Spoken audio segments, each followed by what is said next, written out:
Hi, Coach! Another ouch episode. Sabi mo nga sa training, hashtag sa pool. Parang ako lahat yan. Heist. Heist. Hindi, ano to? Need ko na talaga magbago this 2026 to be true to myself. Rexy the Awesome.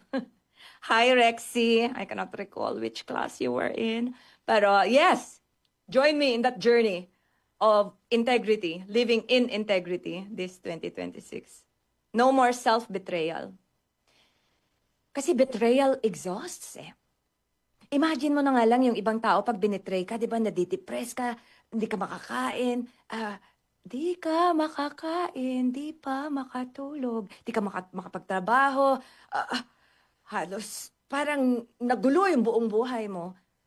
How much more kapag ikaw mismo ang naging, parang paano ko ba sabihin, nagtaksil sa iyong sarili, di ba? Yung sarili mong pangako sa iyong sarili, binitray mo. So that's really sad, I think, dear friends, no?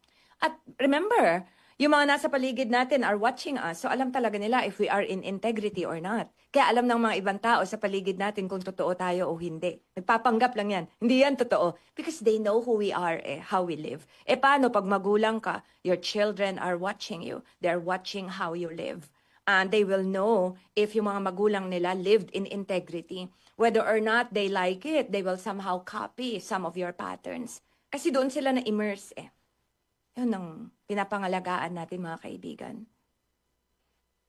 Yung halimbawa na ibinibigay natin sa ating mga anak. So, na pag-asa ng ating bayan. Kaya let's live with integrity. Una, with ourselves muna, with ourselves.